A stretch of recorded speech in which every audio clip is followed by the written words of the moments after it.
Vamos hoje falar aqui da nossa Parashá Kitavó. Então, vamos começar, como classicamente a gente começa, explicando um pouquinho o nome da Parashá. Kitavó significa literalmente quando vocês vierem. Então, Moshe Rabbeinu, continuando aqui nos seus discursos de despedida, a gente vai ver no finalzinho da Parashá, inclusive, ele vai começar o seu último discurso antes do seu falecimento, antes da preparação de Am Israel para entrar na terra de Israel, apesar que a gente ainda tem algumas parashiot, depois da Parashá Kitavó, a gente ainda tem Parashá Nitzavim, Parashá Vayelech, a gente tem a Parashá Azino, Vezot Abraha, tudo isso foi já no último dia de vida, inclusive a Parashá Vayelech, a gente vai ver, Moshe Rabbeinu, ele avisa que ele está no último dia da vida dele, então já é o discurso final de preparação, então ele vai apresentar agora as últimas mitzvot que ele tem que apresentar, que ele vai detalhar para o povo judeu, e depois disso ele vai, na verdade, falar um pouquinho do futuro, da brachá para todas as tribos,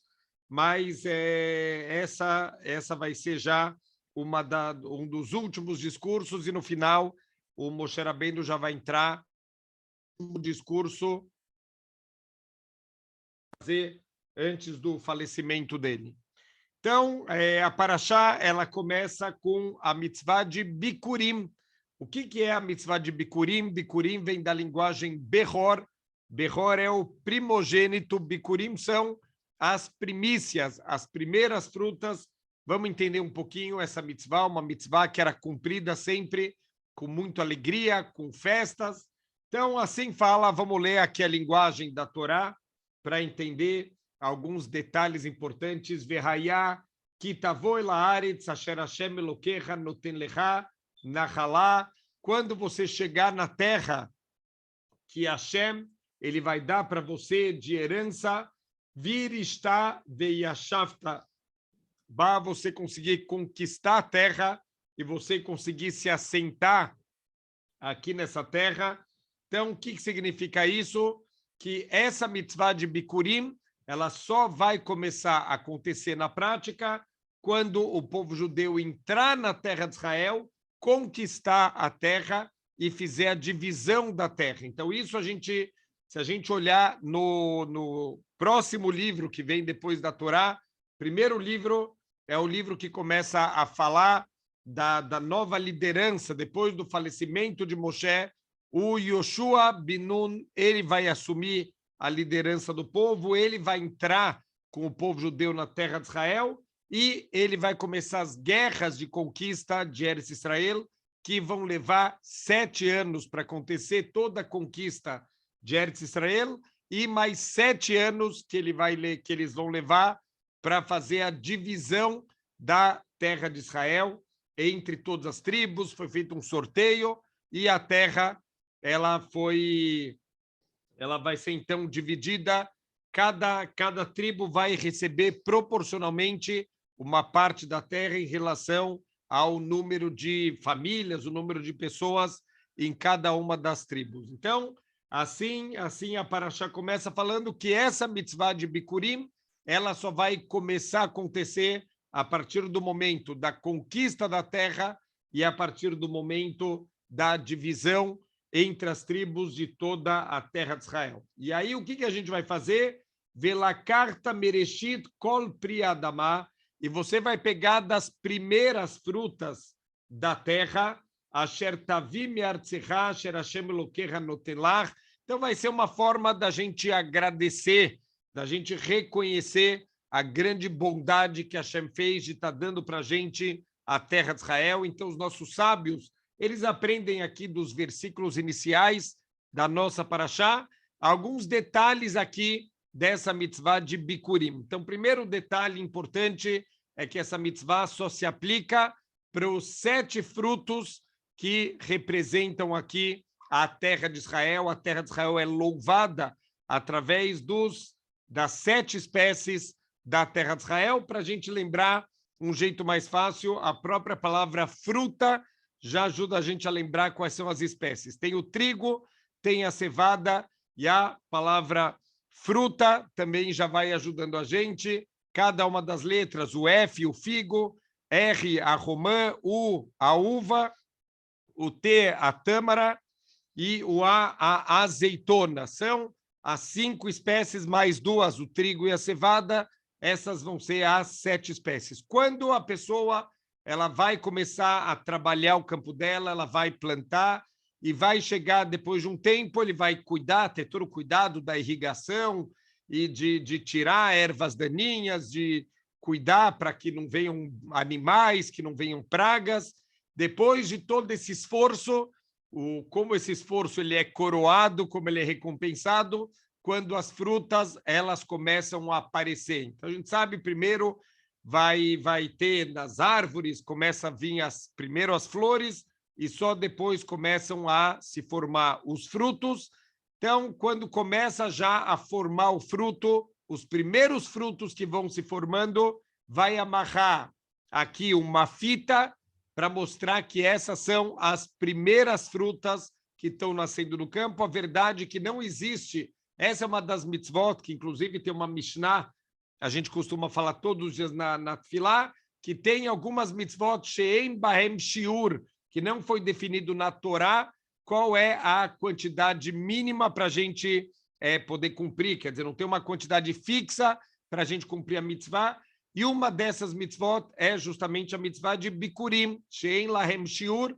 A gente não tem uma quantidade para cumprir, não precisa trazer, por exemplo, 1 quilo de frutas, não existe nada, a gente poderia trazer uma única fruta de uma das espécies, a gente já estaria cumprindo a mitzvah, mas, obviamente, que a gente vai querer oferecer para Deus proporcionalmente a brachá que ele deu para a gente. Sempre tem que ser o nosso agradecimento para Hashem, ele deve ser proporcional às brachot que Hashem ele está mandando para a nossa vida. Então, assim a gente vai fazer com os bikurim, a gente vai marcar quais são essas primeiras frutas e a gente vai levar essas frutas lá para o Beit HaMikdash. Hoje em dia, infelizmente, Be'avonoteinu Arabim, nas nossas muitas transgressões, a gente, infelizmente, em especial, Lashon Hará, a gente ainda não tem o mérito da reconstrução do Beit HaMikdash. Essa é uma das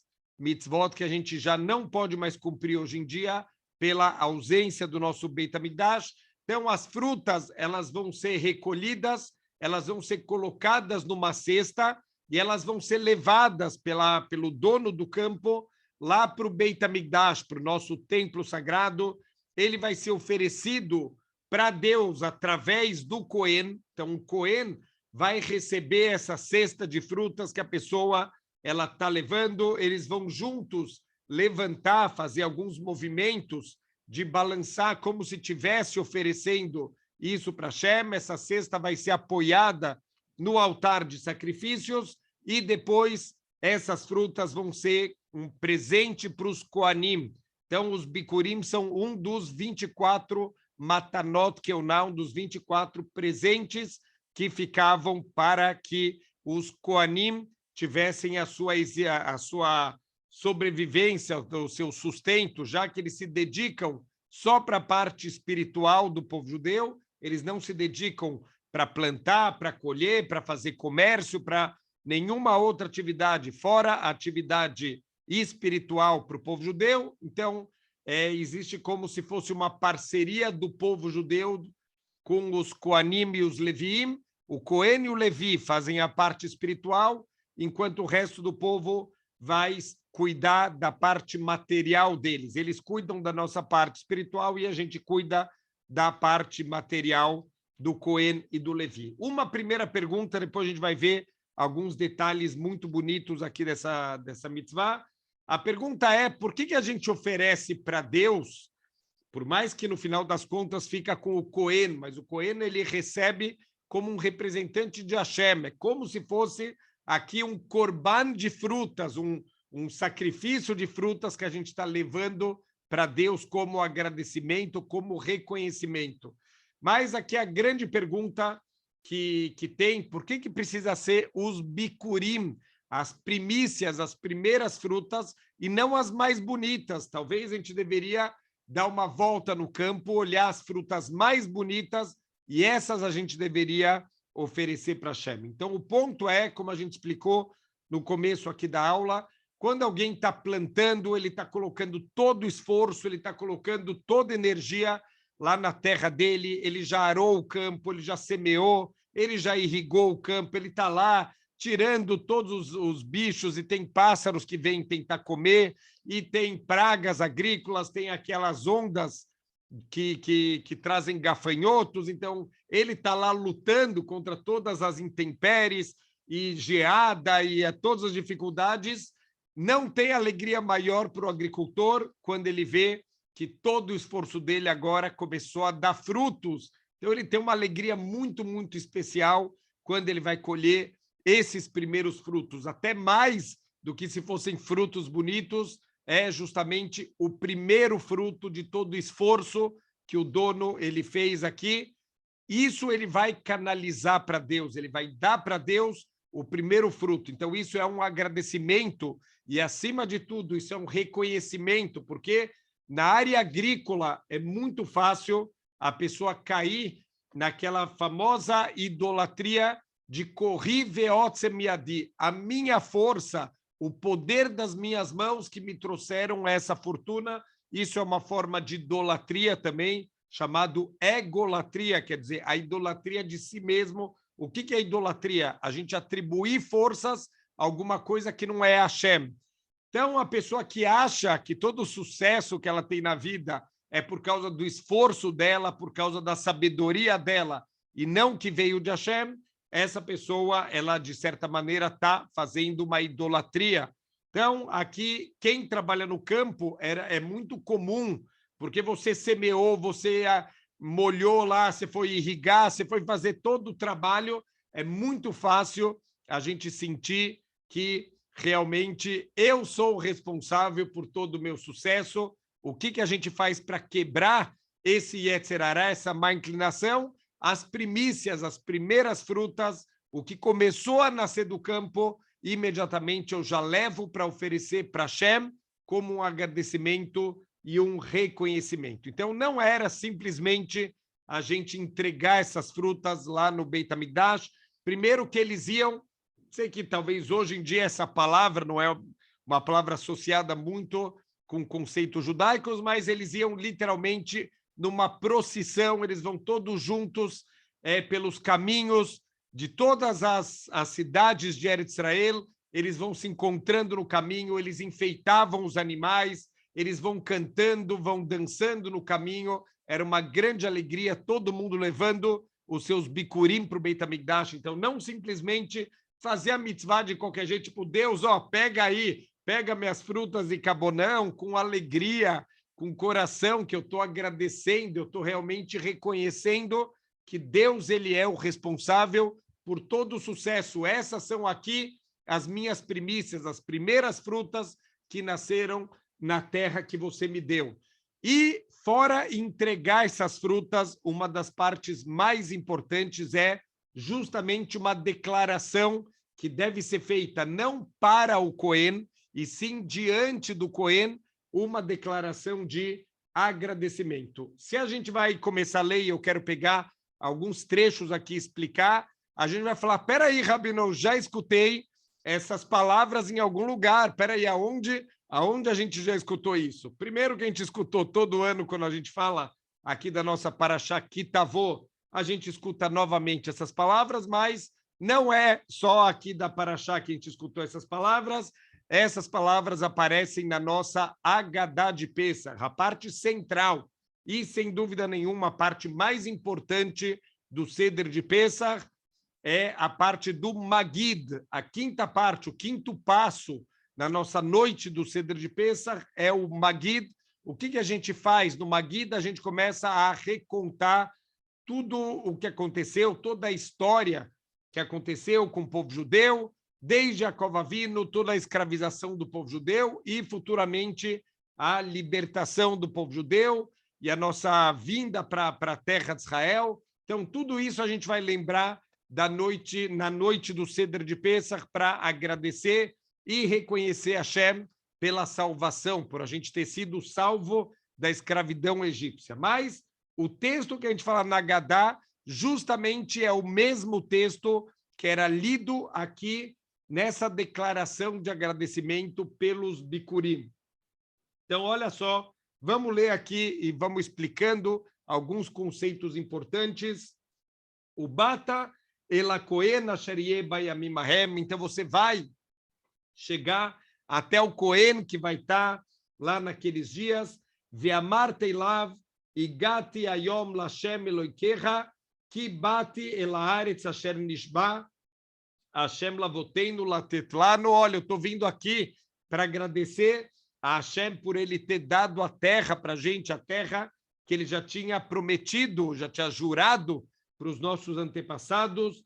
Velakah koem matene miadecha veinichoi lifnei mizbeach Hashem Elokecha. Então ele vai pegar essa cesta da mão de cada um que está trazendo, e aqui os nossos sábios explicam, o Rashi traz aqui que eles vão fazer juntos essa movimentação aqui das frutas.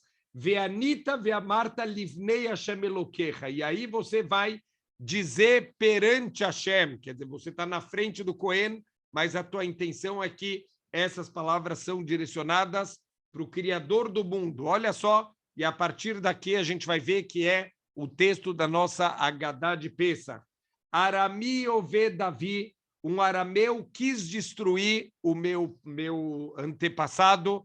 Quem é o famoso arameu que quis destruir o povo judeu? O Lavan, o sogro do Yaakov Avinu. Em que momento ele quis destruir o povo judeu?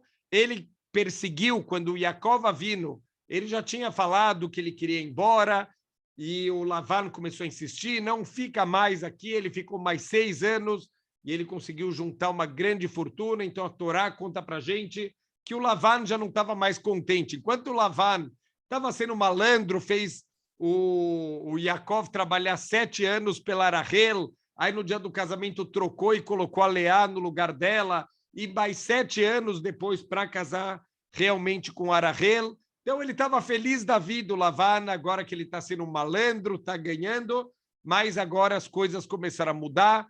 Deus está fazendo milagre atrás de milagre, por mais que o Lavan ele é malandro e 100 vezes ele tenta mudar o salário do Yaakov Avinu. Ele fala, olha, você pode ficar com as ovelhas manchadas. Aí começam a nascer muitas ovelhas manchadas. Fala, não, você vai ficar com as ovelhas que tem bolinhas. Aí começa a nascer só os animais com bolinhas. Não, então agora vai ser os animais com esse tipo de mancha. E assim ele vai mudando 100 vezes. A Torá conta para a gente que o Lavan tentou mudar, Deus foi fazendo milagre sobre milagre, até que o Lavan começou a juntar uma fortuna muito grande. O Lavan já não estava mais com aquele sorriso, com aquela alegria. O Yaakov entendeu que ele já está olhando com cara feia, está na hora de voltar para casa. Ele sabe que se ele tentar falar para o Lavan que ele vai voltar, o Lavan vai querer tirar tudo dele, vai fazer todos os tipos de malandragem. Então, na calada da noite, ele junta a família dele, junta os animais dele. Ele aproveitou que o Lavan estava viajando para tosquear os animais dele, estava 3 dias de viagem. Então, ele juntou toda a família e ele saiu sem avisar para o Lavan. O Lavan saiu para perseguir o Yaakov Avinu, e ele veio com a intenção, e aqui a Torá está revelando para a gente qual é a verdadeira intenção do Lavan. Ele queria matar o Yaakov Avinu, ele quer destruir a Israel, ele quer destruir o povo judeu, matando o nosso patriarca Yaakov Avinu. Aqui interessante só um ponto, eu sei que a gente está só no começo, mas já chama atenção. Se a gente olhar a conjugação do verbo, está escrito, um arameu matou o meu antepassado, não quis matar. Está escrito literalmente, Arami ove Davi, um arameu matou o meu antepassado. Por que está escrito como se realmente ele matou? Olha que incrível, daqui a gente pode aprender o que é a força de vontade de alguém. O Lavan, ele estava tão focado, ele tinha tanta vontade de matar o Yaakov, que ele só não conseguiu porque Deus teve que vir aqui intervir. Deus apareceu para o Lavan no meio da noite e falou, Lavan, não encosta, não ouse encostar um dedo no Yaakov Avinu, mas se não fosse a intervenção de Deus, ele tinha tanta vontade, estava tão focado que ele quer matar o Yaakov Avinu, que ele teria conseguido. Então, assim, os nossos sábios falam que o Rachá, o perverso, ele vai ser mesmo a intenção dele de fazer o mal, já é considerado como uma transgressão, mesmo que ele não tenha feito, a intenção dele já é considerado um ato, e o contrário também, para o tzadik, para a pessoa correta, se ele teve uma boa intenção, mesmo que ele não conseguiu fazer o ato, é considerado como feito. Por quê? Porque Deus ele sabe de verdade se alguém queria fazer, se teve um ônus, uma força maior, alguma coisa que impediu, não importa a vontade, se a pessoa estava determinado, é considerado como se ele tivesse feito isso. Então, os Erechaim vão ser castigados até pelas intenções e os Tzadikim vão ser recompensados até pela nossa intenção. E uma frase aqui que os nossos sábios falam, em davar omed neged aratzon, não tem nada que impede alguém que tem força de vontade, que tem perseverança. Se a gente tivesse isso, vale para uma coisa ruim, muito mais para uma coisa boa, que vai ter certamente a ajuda do Criador do mundo.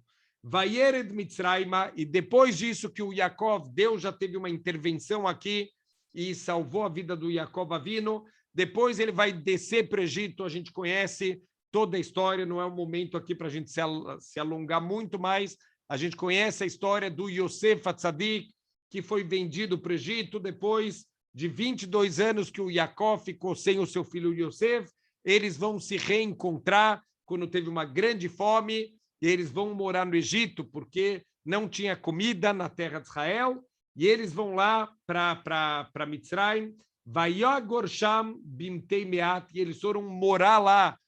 Ainda eles foram poucos em números, quer dizer, a Torá fala para a gente que eram Shivim Nefesh, 70 pessoas que foram morar no Egito, e isso vai ser o início do povo judeu. Até agora não existe Am Israel, essas 70 pessoas, eles vão dar origem ao povo judeu, Am Israel. Israel também é um dos nomes do Yaakov Avinu. Depois da luta com o anjo, o nome do Yaakov mudou para Israel.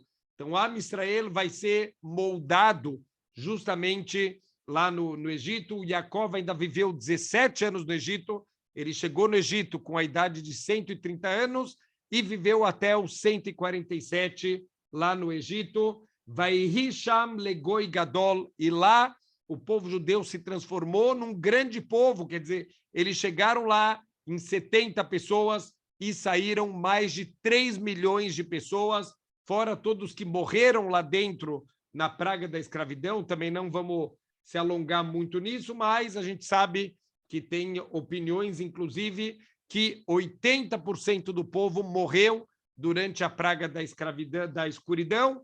Então, isso significa que talvez já tinham naquela época 15 milhões de Eudim lá no Egito. Se tornou um grande povo, Atzum Varav, quer dizer, um povo poderoso, um povo muito numeroso lá em Mitzrayim. Um detalhe aqui importante para a gente lembrar, que está escrito que o Yaakov ele foi Lagur Sham, ele foi morar, mas Lagur vem da palavra Ger, um peregrino, alguém que está morando de forma passageira.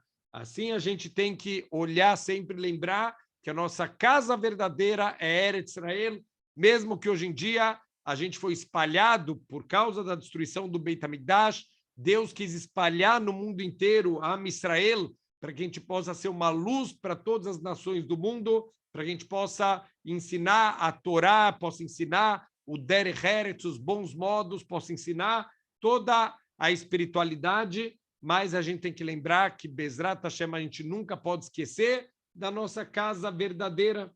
Vaiareu otanu a Mitzrim, e os Mitzrim nos fizeram muito mal. Aqui tem duas formas de entender. Eles nos fizeram mal com todos os sofrimentos, com toda a escravidão, ou eles fizeram uma propaganda antissemita e eles nos transformaram em pessoas ruins. Foi o que a gente acabou de ver, infelizmente, na Shoah, que toda a propaganda alemã era para transformar os judeus como a causa de todos os problemas e de todas as dificuldades. Se a gente exterminar esse povo a gente vai acabar com todos os problemas.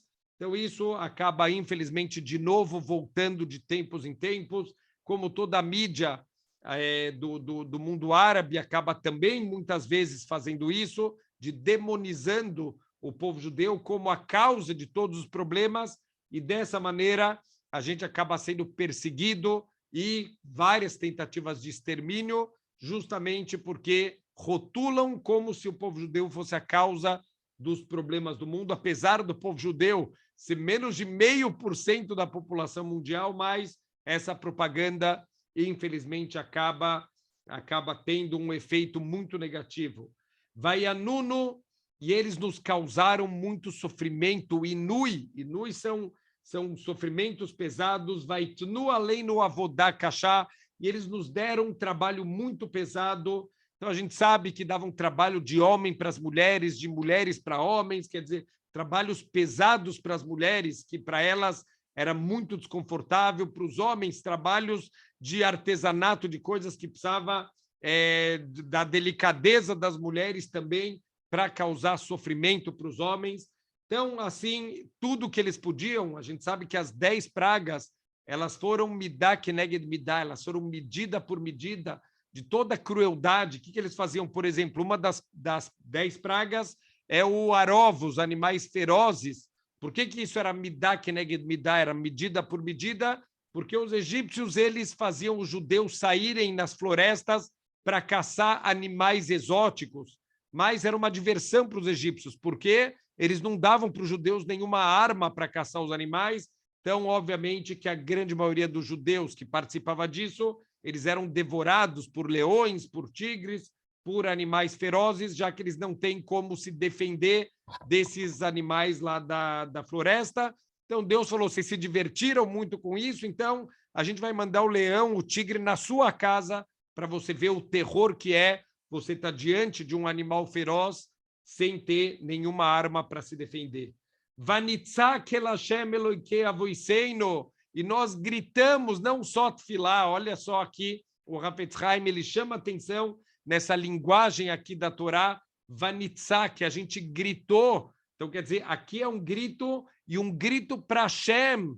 Ah, mas peraí, a gente sempre reza para Hashem. É verdade, a gente reza para Hashem, mas a gente confia que o dinheiro vai vir do chefe, que vai resolver dar o aumento, e a gente confia que o Shidur vai vir do Shadchan, que ele que vai resolver o problema, e a gente confia que todos os problemas, sempre a gente acaba confiando também nas pessoas e também em Deus. Isso não é emuná. Quando a gente também confia em Deus, não é emuná. Emuná é confiar só em Deus, saber que tudo vem dele. Óbvio que Deus tem o mundo inteiro à sua disposição para cumprir a vontade dele, mas no final das contas é Hashem que está fazendo. Pode ser que o aumento vai vir através do chefe, pode ser que a esposa, o marido vai vir através do Shadchan, pode ser que a cura vai vir através do médico, mas é Hashem que está mandando,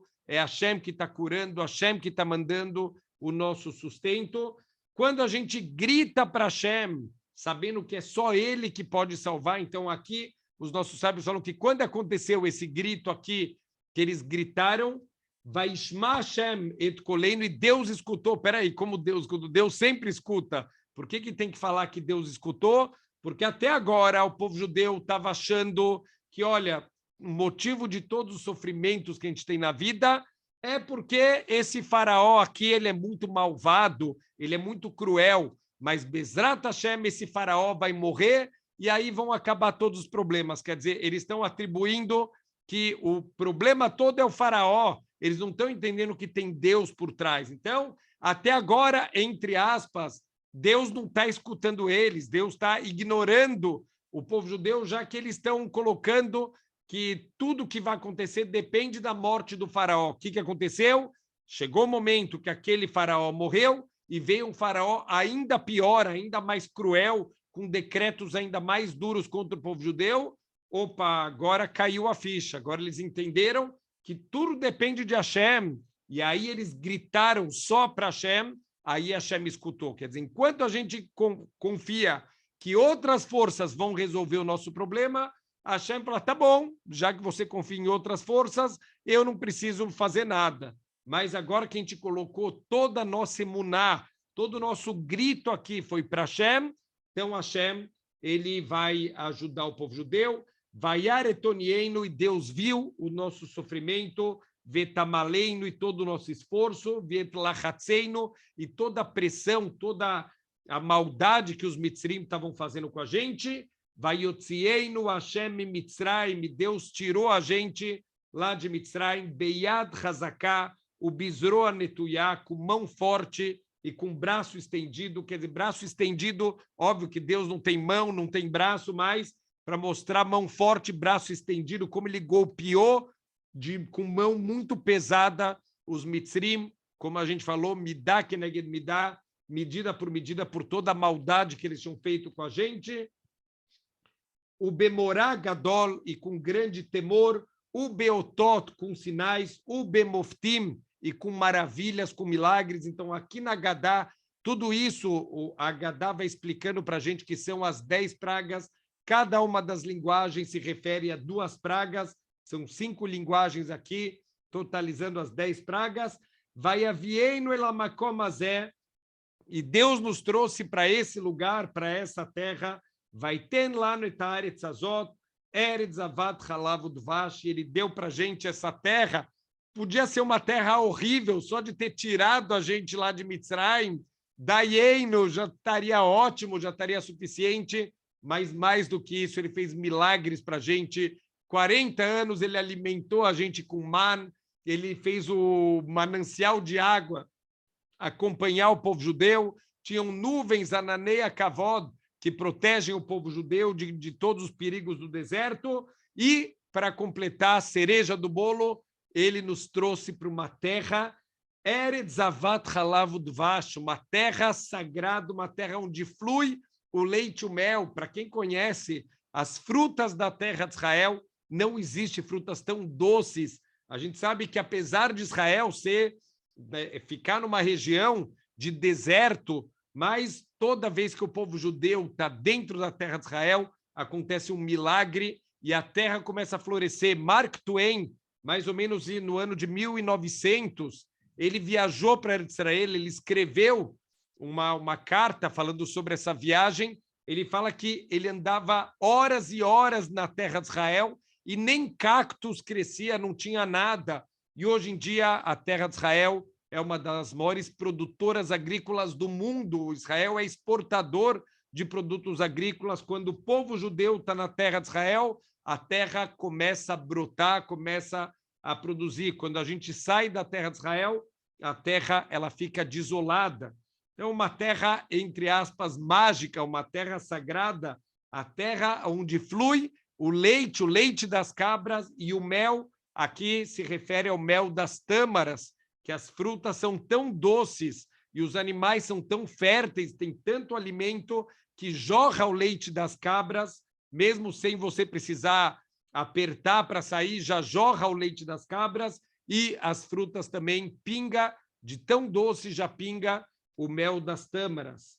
Veato inereveisi etreishit priadamá. Então, agora, Deus, eu estou trazendo as primícias aqui das frutas da terra, asher natata li Hashem, que Deus deu para mim, veinchato livnei Hashem elokecha, veishtahavisa livnei Hashem elokecha, e ele vai aqui agradecer e ele vai se curvar diante de Hashem. Eu estou colocando essas frutas aqui, Deus, diante de você, e estou me curvando como um agradecimento e como um reconhecimento. Então, aqui uma grande pergunta óbvia, né? Tá bom, entendemos que toda a ideia dos Bikurim é o Hakarat Hatov, é reconhecer as coisas boas que Hashem ele deu para a gente, mas por que lembrar desde Yaakov Avinu? O que tem a ver com a história? Olha, eu quero agradecer pela terra. Deus, obrigado. Kola Kavod, você me deu essa terra incrível, a terra que flui o leite e mel. Podia ter resumido todo esse discurso aqui em uma linha só, tá bom? O shiur do Rav Efraim não ia ter o que falar, mas deixa uma linha só aqui em todo esse discurso. Para que lembrar desde Yaakov Avinu e Lavan? Quer dizer, o que tem a ver com a história lembrar do Lavan? Aqui é um dos conceitos mais importantes do Hakarat Hatov, reconhecer as coisas boas que a gente recebe na vida. Infelizmente, a gente vai se acostumando com as coisas boas que a gente recebe. Desde pequenininho, tem o pai e a mãe que o tempo inteiro fazem tudo por você. Você chega em casa, a comida está pronta e a cama está feita, e você, a vida inteira, vai sendo cuidado e cuidado e cuidado. Se isso vale para o pai e para a mãe fisicamente, quanto mais Hashem, tudo que ele dá para a gente recebe tanta bondade e de uma forma tão constante que a gente acaba não agradecendo e não reconhecendo. Olha o que a Torá está ensinando. Você quer ser uma pessoa agradecida? Você quer ser uma pessoa que reconhece as bondades que você recebe? Não é só o que você está recebendo agora, tudo na tua vida. Não é só a terra de Israel, é você não ter sido destruído lá atrás. Podia nem existir a Israel, mas Deus protegeu Yaakov Avinu e a gente foi para o Egito, passou por momentos difíceis. Nunca um escravo tinha escapado do Egito, mas Deus tirou uma nação inteira com mão forte, com braço estendido. Deus está intervindo aqui na história da humanidade, está entrando aqui no meio de um povo para fazer as coisas acontecerem. Então, incrível aqui o ensinamento, Hakarat Hatov, reconhece as coisas boas que você recebe das pessoas, em última instância de Hashem. Se a gente não tem Hakarat Hatov para agradecer as pessoas, também a gente, em última instância, não vai agradecer a Hashem. Presta atenção quantas coisas boas. Quando a gente presta atenção, Deus nos livre, quando a pessoa está doente, aí ele lembra como era bom quando ele estava saudável. Quando Deus nos livra, a pessoa quebra uma perna, ele vê como é difícil não ter as duas pernas. Olha como era fácil andar, olha como era fácil, a pessoa quebra um braço, para tudo ele precisa de ajuda. Olha como era fácil quando eu tinha os dois braços. Por que a gente espera perder as coisas para dar valor? Por que a gente espera, Deus nos livre, perder uma pessoa querida para ver como a gente gostava dela e a gente podia ter aproveitado mais momentos com ela? Então, assim é, infelizmente, a natureza do ser humano. A gente só sabe dar valor quando a gente perde. Então, a Torá está ensinando a gente a ter Hakarat Hatov. Lembra de todas as coisas boas que você recebe, tanto das pessoas quanto de Hashem. Seja mais agradecido. Olha quanta coisa boa, quanta brachá que você tem na vida. Saiba agradecer mais. Óbvio que a gente tem que pedir coisas para Hashem, tem coisas que a gente precisa, mas será que proporcionalmente a gente também agradece para Hashem tudo que a gente tem? Será que para as pessoas a gente pede mais ou a gente agradece mais? Então vamos começar a mudar um pouco o nosso comportamento, aprender aqui dos Bikurim a agradecer mais do que pedir, porque na prática a gente recebe muito mais do que falta para a gente. Se eu colocasse duas folhas na frente, uma com tudo que eu tenho na vida e uma o que me falta na vida, ninguém vai ficar, olha, eu trocaria com Deus, pega tudo que eu tenho e me dá tudo que me falta. Deus me livre. Óbvio que ninguém ia fazer essa troca, então agradece mais do que você pede as coisas para Hashem. Esse é o primeiro ponto da Parashá. Segundo ponto da Parashá, a Parashá começa a falar sobre um assunto que o termo técnico seria Vidui Maaserot. A gente vai entrar aqui em assuntos um pouco mais complexos, mas eu vou dar uma passada mais por cima para a gente entender do que a gente está falando aqui. Vamos dizer assim que os anos de vida eles são divididos de acordo com os ciclos de Shemitah. Quer dizer, a cada 7 anos a gente tem um novo ciclo. Então, tem o primeiro ano, o segundo ano, o terceiro ano. A gente pode trabalhar o nosso campo, a gente pode plantar, colher, irrigar, até que chega o 7º ano, é o ano de descanso da terra. Também os ciclos de Shemitah vão sendo contados. 7 ciclos de Shemitah dão 49 anos. O ano 50 é o ano do Yovel, é o ano do jubileu. Então, existem aqui ciclos dentro da vida de um Yehudi, em especial na terra de Israel, porque dentro da terra de Israel, a agricultura ela vai ter muitas implicações práticas de assuntos de santidade. A gente já vai ver por quê.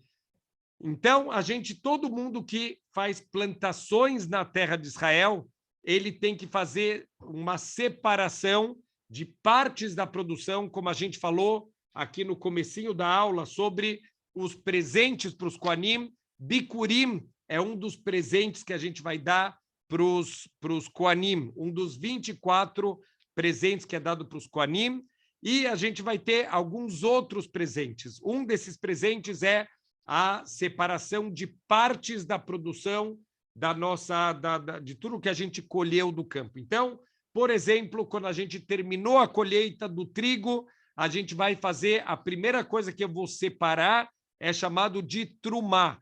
Trumá, sem entrar em muitos detalhes, a gente vai separar mais ou menos 2% da produção, quer dizer, se eu colhi 100 quilos, eu vou pegar desses 100 quilos, eu vou pegar 2 quilos, e isso eu vou dar de presente para o Cohen, para qualquer Cohen que eu quiser dar isso de presente. Então, aqui a gente vai ter a primeira coisa que eu vou separar da minha produção é a trumá, também chamado de trumá gdolá, isso é dado para o Cohen. Depois disso, eu vou fazer uma segunda separação, que é do Maaser Rishon. Maaser significa literalmente o dízimo, 10%. Eu vou separar 10% da produção, quer dizer, do que sobrou depois que tirou trumá, se eram 100 quilos, sobrou agora 98 quilos, eu vou tirar 10% disso, 9,8 quilos, e eu vou dar para os Leviim. Então, também aqui parte de sustentar essa tribo que se dedica só para a parte espiritual. Do que sobrou da produção, a gente vai tirar mais um maaser. Que maaser é esse? Depende do ano em relação ao ano de Shemitah. No primeiro e no segundo ano, a gente vai tirar maaser sheini. O que é o maaser sheini? Eu vou separar 10% da produção, de tudo que sobrou, e essa produção, essa parte separada das frutas, ela tem uma santidade especial. Isso é chamado de maaser sheini.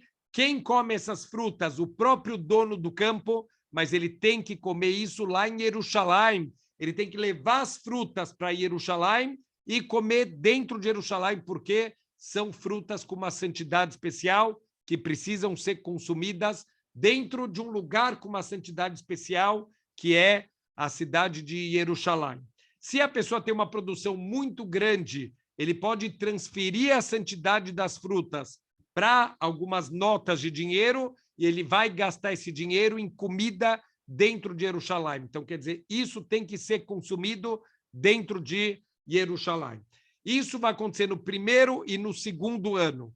No terceiro ano, esse maaser é chamado de maaser ani. A gente não vai tirar mais o maaser sheini, a gente vai tirar o maaser ani. Ani, em hebraico, com ain, é pobre. Então, esse é o maaser dos pobres, a gente vai dar esses 10% para os pobres que vivem lá em Eretz Israel. E olha que incrível, então a gente fez um ciclo de 2 anos de maaser sheini e 1 ano de maaser ani. Depois vai começar um novo ciclo também, no 4º e 5º ano é maaser sheini e no 6º ano é o maaser ani. Então, a gente tem nesse ciclo de 7 anos 2 miniciclos.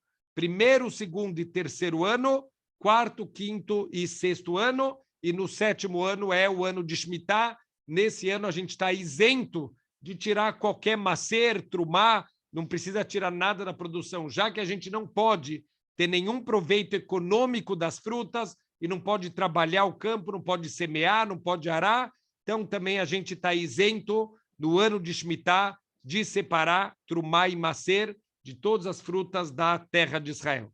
Então, olha só que interessante, quando chega no terceiro ano, que está fechando esse primeiro ciclo, então a gente precisa checar se todo maaser, toda trumá, maaser, maaser sheini, maaser ani, se eu fiz isso da forma correta, se eu não estou devendo maaser para ninguém, nem para os pobres, nem estou devendo frutas para comer lá em Jerusalém, não estou devendo nada para o Cohen, não estou devendo nada para o Levi. Então, quando chega no 4º ano, eu vou fazer uma contabilidade do primeiro ciclo e eu vou fazer o que é chamado de vidui maserot. Eu vou fazer uma declaração para Deus que Hashem, eu fiz a minha parte. Então, olha que interessante, olha a linguagem que a Parashá traz para a gente.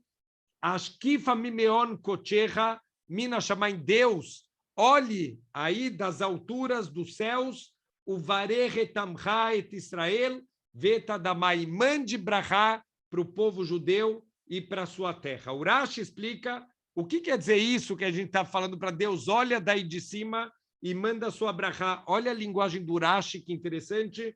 Urashi falou o seguinte: assino mashe gazar taleino. Deus, a gente fez tudo que você decretou para a gente. Eu dei toda a trumá para os Koanim, eu dei o Maser Rishon para os Leviim, o Maser Ani eu dei para os pobres, o Maiser Sheini eu comi lá em Jerusalém. Eu fiz tudo que você decretou para mim. Faz agora, Deus, a tua parte. Eu já fiz a minha parte, faz a tua parte. O que quer dizer faz a tua parte? Manda para a gente a brachá que você prometeu. A gente fez um pacto, Hashem. Você falou, se você fizer a parte de vocês, eu vou mandar brachá. Essa é a declaração, o vidui maserot. A gente vai fazer isso no 4º ano. Quando no 4º ano? Na véspera de Pessah, do 4º ano, a gente vai fazer toda a contabilidade para ver se realmente está tudo em ordem. Quer dizer, a gente tem até a véspera de Pessah para acertar todos os masrot, todos os dízimos que a gente tinha que ter dado, se a gente separou e se a gente deu, e no último dia de Pessah, a gente fazer essa declaração, esse vidui aqui, de que eu estou isento, eu já fiz toda a minha parte, Hashem, manda para a gente agora a brachá. A mesma coisa vai acontecer no 7º ano, a contabilidade do 2º ciclo, do 4º, 5º e 6º ano. Então, por que 2 ciclos? Como muda no 3º ano de Maser Sheini para Maser Ani, então vai ser feito esse mini ciclo, vai ser feito no 4º ano a contabilidade dos 3 primeiros anos e no 7º ano vai ser feita a contabilidade do 2º ciclo, 4, 5 e 6. Eu sei que talvez é muitas informações, mas pelo menos para a gente entender. Óbvio que eu lembro a primeira vez que eu vi uma explicação de Trumá, Maser, Maserani, Maser Sheini, é uma bagunça total, mas a gente precisa começar algum momento na vida de entender o que a Torá está falando para a gente, mas o mais incrível de tudo é essa declaração que o Urashi está explicando para a gente levanta as mãos para o céu e fala, Hashem, eu fiz a minha parte, agora eu estou esperando a brachá que você prometeu. Significa, as coisas acontecem, faz a tua parte, Hashem garantiu que ele vai fazer a parte dele. A brachá depende da gente, se a gente andar nos caminhos corretos, fizer o que Hashem pediu, vai ter brachá. Se a gente começa a não tirar trumá, não tirar maser, não cumprir as coisas que tem que cumprir, Deus também não vai dar a brachá para a gente. E na agricultura é onde a gente consegue ver com os nossos olhos a brachá de Hashem. Acabei de ver há umas 2 semanas uma palestra de um agricultor israelense que estava aqui no Brasil, de uma instituição, e ele contando os milagres que ele viu com os próprios olhos no ano de Shemitah, como a gente vê a mão de Deus e como cresce a produção no 6º ano, conforme está profetizado aqui na Torá, na agricultura, a gente vê a brachá de Hashem. Quando a gente confia nele e faz a nossa parte, Hashem faz os milagres dele e manda para a gente toda a brachá. Depois disso, vamos continuar. Moshe Rabbeinu, ele termina, como a gente falou no comecinho da aula, os ensinamentos, tudo que ele tem que transmitir para o povo judeu, e ele vai agora entrar no seu discurso final de rizuk, de reforçar a emuná do povo judeu. Ele fala para o povo judeu, olha, vocês têm que olhar sempre as mitzvot como uma coisa nova, como uma coisa fresca. Olha que incrível, eu vi essa semana uma história, eu não acreditei, eu estava contando para as crianças na escola um livro do Rav Levi Yitzhak Miberditchev, Zecher Tzadik Livracha. Olha que incrível, ele tinha um amor tão grande pelas mitzvot que na véspera de Sukkot ele não conseguia dormir de noite porque ele esperava virando na cama a noite inteira, olhando para o céu, quando vai clarear e eu vou poder pegar os meus Arbat Aminim, as 4 espécies de Sukkot para poder fazer a brachá.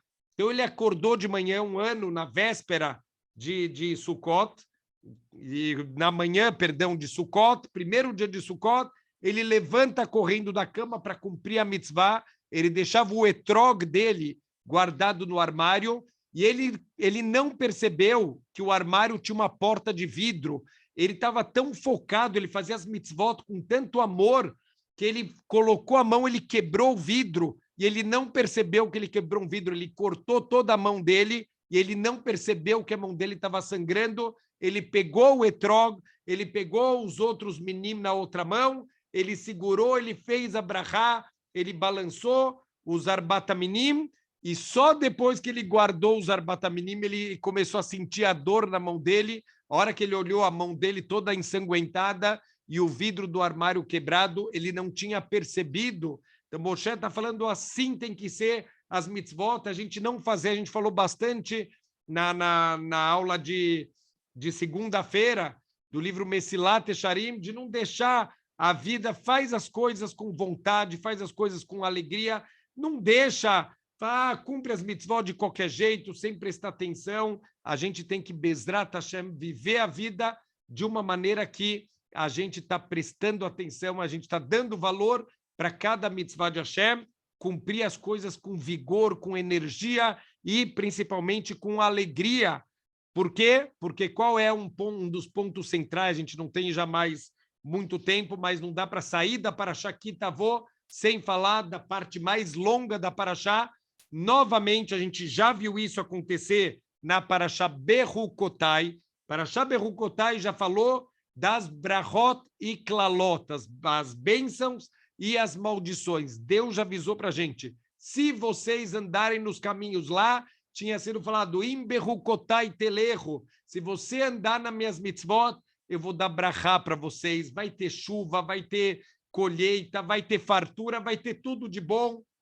Os inimigos não vão te atacar, você vai viver tranquilo na terra de Israel, mas em Bechukotai Timaço, se vocês não seguirem meus caminhos e não tiverem vontade de cumprir minhas mitzvot, uau, aí vão vir dificuldades, vão vir os inimigos, e vai ter seca, vai ter fome, de novo vai vir nessa Parashá Ki Tavo, o mesmo conceito, a mesma ideia. Se vocês não andarem no caminho, se vocês não fizerem, vão vir coisas terríveis que, de acordo com o Ramban, se cumpriu na época da destruição do nosso segundo Beit HaMikdash.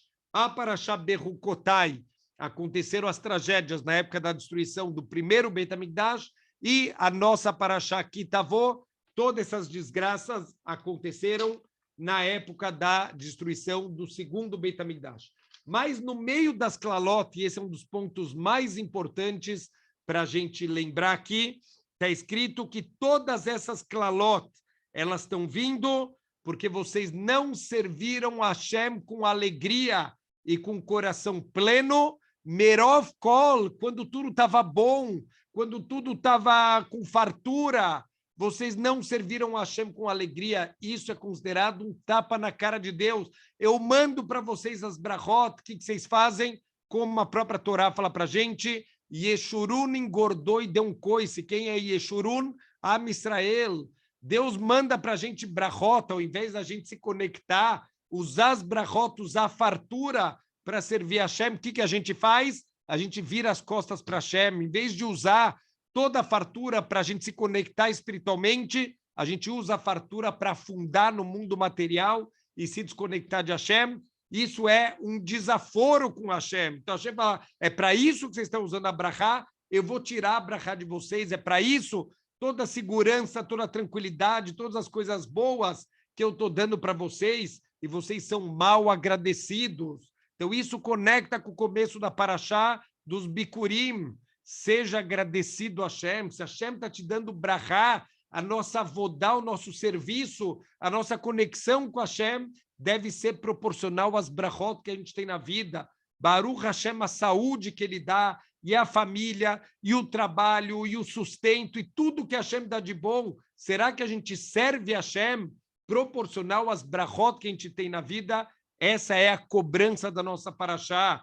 Não é, a gente poderia pensar que todas essas desgraças vão vir porque vocês não fizeram, porque vocês não serviram a Hashem com alegria quando tudo estava bom. Deus não está cobrando quando estava difícil. Peraí, estava difícil, por que você não fez, Hashem? Porque estava difícil. Hashem entende quando está difícil que a gente não consegue fazer as coisas. Mas e quando estava tranquilo? E quando vocês tinham fartura? Quando vocês estavam com tranquilidade na vida? Por que vocês não serviram a Hashem? E não serviram com alegria? Então, esse é o ensinamento. Não adianta a pessoa ter todas as brachot do mundo se ele não sabe agradecer, se ele não sabe reconhecer. Bezrat Hashem, que a gente possa olhar para a nossa vida, quanta brachá que a gente tem, quanta fartura que a gente tem, e que a gente possa servir a Hashem de acordo com todas as brachot que ele manda para a gente.